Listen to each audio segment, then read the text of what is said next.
Thiruvananthapuram air traffic സെന്ററിലെ ആധുനിക സൗകര്യങ്ങൾ ലോക നിലവാരത്തിലുള്ള റഡാർ സിസ്റ്റം ഔപചാരികമായി ഉദ്ഘാടനം ചെയ്ത വിവരം നിങ്ങളെ ആദ്യമായിട്ട് അറിയിക്കുക. കഴിഞ്ഞ വർഷത്തെ കണക്ക് വെച്ച് നോക്കുമ്പോൾ ഒരു വർഷം 25,000-ത്തിലധികം വിമാനങ്ങളാണ് ഈ എയർപോർട്ടിൽ വന്ന് വരികയും പോവുകയും ചെയ്തിട്ടുണ്ട്. 3 ലക്ഷത്തിലധികം യാത്രക്കാർ. നിശ്ചയമായും തിരുവനന്തപുരം എയർപോർട്ട് ഇന്റർനാഷണൽ എയർപോർട്ടായിട്ട് പ്രഖ്യാപിക്കുന്ന അവസരത്തിൽ ചില വിമർശനങ്ങളൊക്കെ വന്നിരുന്നു. ഇന്ത്യയിലെ മെട്രോ നഗരങ്ങൾ കഴിഞ്ഞാൽ ആദ്യമായി ഇന്റർനാഷണൽ എയർപോർട്ടായത് തിരുവനന്തപുരമാണ്. അതിൻ്റെ അർഹതയെ ചിലരെങ്കിലും ചോദ്യം ചെയ്തു. പക്ഷേ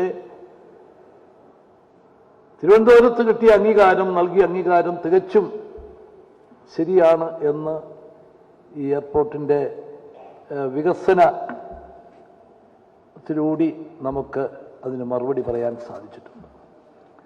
ശ്രീ കെ.സി. വേണുഗോപാൽ ഈ വകുപ്പിൻ്റെ ചാർജ് ഏറ്റെടുത്ത ഉടനെ തന്നെ തിരുവനന്തപുരത്ത് വന്ന് അദ്ദേഹം ഇവിടെ പറഞ്ഞതുപോലൊരു കോൺഫറൻസ് വിളിച്ചു കൂട്ടി. ജനപ്രതിനിധികൾ എല്ലാവരും ഉണ്ടായിരുന്നു. ശ്രീ ശശി തരൂരും ശ്രീ വി എസ് ശിവകുമാറും ഒക്കെ ആ കാര്യത്തിൽ നേതൃത്വമെടുത്തു. അന്ന് അവിടെ എടുത്ത തീരുമാനങ്ങൾ കേന്ദ്ര ഗവൺമെൻറ് ചെയ്യേണ്ട, സിവിൽ ഏവിയേഷൻ മിനിസ്ട്രി ചെയ്യേണ്ട കാര്യങ്ങൾ മിക്കവാറും എല്ലാം പ്രായോഗിക തലത്തിൽ കൊണ്ടുവന്ന് കഴിഞ്ഞു. ആ കാര്യത്തിൽ ശ്രീ കെ.സി. വേണുഗോപാലിനോട് ഞാൻ പ്രത്യേകമായ നന്ദി പറയാൻ ഈ അവസരം വിനിയോഗിക്കുക.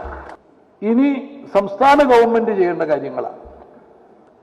സ്ഥലമെടുപ്പ് നിങ്ങൾക്കെല്ലാം അറിയാവുന്നതുപോലെ കേരളത്തിൽ വളരെ ബുദ്ധിമുട്ടേറിയതാണ്. സ്ഥലത്തിൻ്റെ കുറവൊന്ന്, രണ്ടിൻ്റെ വില, ഇത് രണ്ടിനും നമുക്ക് എന്തെങ്കിലുമൊക്കെ പരിഹാരം ഉണ്ടാക്കാം എന്ന് വെച്ചാലും ശക്തിയായിട്ടുള്ള എതിർപ്പും ആണുള്ളത്. കേരളം പോലൊരു കൊച്ചു സംസ്ഥാനത്ത് മൂന്ന് ഇന്റർനാഷണൽ എയർപോർട്ട്, 4ാമത്തത് പണി ആരംഭിക്കാൻ പോവുക. ഈ 4നും സാധ്യതയുണ്ട് എന്ന് നമ്മുടെ ഇത് സംബന്ധിച്ച് നടത്തിയിട്ടുള്ള പഠനങ്ങളിൽ നിന്നൊക്കെ ബോധ്യപ്പെട്ടിട്ടുണ്ട്. അപ്പം തിരുവനന്തപുരത്തും കോഴിക്കോടും കേന്ദ്ര സിവിൽ ഏവിയേഷൻ മിനിസ്ട്രി ആവശ്യപ്പെട്ട രീതിയിലുള്ള സ്ഥലം ഏറ്റെടുക്കുന്നതിന് മുന്തിയ പരിഗണന ഗവൺമെൻറ് കൊടുക്കുന്നുണ്ട്. ഞാൻ കഴിഞ്ഞ ദിവസവും ശിവകുമാറും ഒന്നിച്ച് ഇതിൻ്റെ സ്ഥല ഉടമകളുമായി ഒരു ചർച്ച നടത്തി. ഇനിയും ഒരു ചർച്ച വിളിക്കാം എന്ന് പറഞ്ഞിരിക്കുക. ഫ്യൂവലിൻ്റെ ടാക്സ്, ATF ടാക്സ് കേരളത്തിൽ കുറയ്ക്കുന്നതിനെ കുറിച്ചാണ് ഞങ്ങളൊരു തീരുമാനം എടുത്തു കഴിഞ്ഞു. അത് കേരളത്തിനകത്ത് എയർപോർട്ടുകളിൽ സർവീസ് നടത്താൻ ആര് വന്നാലും ATF വേണമെങ്കിൽ ഇല്ലാതെ വേണേൽ കൊടുത്തേക്കാം. കാരണം തിരുവനന്തപുരവും കൊച്ചിയും കോഴിക്കോടും ഗൾഫ് രാജ്യങ്ങളുമായിട്ട് വെൽ കണക്റ്റഡാണ്. പക്ഷെ കേരളത്തിൽ അങ്ങോട്ടും ഇങ്ങോട്ടും പോകാൻ ഒരു നിവൃത്തിയില്ല. കേരളത്തിനകത്ത് എയർപോർട്ടുകൾ തമ്മിലുള്ള കണക്ഷൻ വളരെ കുറവാണ്. നമുക്കതിനും സ്കോപ്പുണ്ട്. പക്ഷേ വേണ്ടത്ര ഒരു ലാഭകരമല്ല എന്നതിൻ്റെ പേരിൽ പല കമ്പനികളും തുടങ്ങിയിട്ട് നിർത്തിവെച്ചു. മറ്റ് സർവീസുകളുടെ കാര്യത്തിൽ ഉള്ളത് എനിക്ക് അതുപോലെ പറയാനൊക്കത്തില്ല. എന്നാലും ഞങ്ങൾ ആലോചിക്കാൻ തയ്യാറാണ്. പക്ഷെ ഒരു കണ്ടീഷൻ, ഈ അമിതമായ ചാർജ് വർധനവ് ഈടാക്കുന്ന സമ്പ്രദായം, നമ്മളൊരു നഷ്ടം സഹിക്കുമ്പോൾ അതിൻ്റെ പ്രയോജനം ഗവൺമെന്റിന്, ഒരു നഷ്ടം വരുമ്പോൾ അതിൻ്റെ പ്രയോജനം ഇവിടുത്തെ ജനങ്ങൾക്കുണ്ടാകണം, യാത്രക്കാർക്കുണ്ടാകണം. അപ്പോൾ അതുമായി ലിങ്ക് ചെയ്തുകൊണ്ട് ആ കാര്യം വേണമെങ്കിലും ആലോചിക്കാം.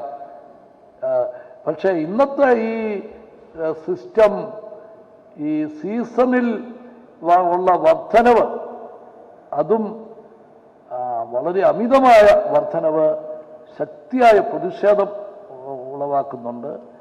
അതിന് ഗവൺമെന്റിനും ഏറ്റവും കൂടുതൽ നിവേദനം ഈ സീസണിൽ കിട്ടുന്നത് ഇത് സംബന്ധിച്ചിട്ടുള്ളതാണ്. അപ്പോൾ അതുകൊണ്ട് സിവിൽ ഏവിയേഷൻ മിനിസ്ട്രിയുമായി ആ കാര്യത്തിൽ സംസ്ഥാന ഗവൺമെൻറ് സഹകരിക്കാൻ പൂർണ്ണമായും തയ്യാറാണ്. സിവിൽ ഏവിയേഷൻ മിനിസ്ട്രി എന്നുള്ള കത്ത് ഗവൺമെൻറ്റിന് കിട്ടിയിട്ടുണ്ട്.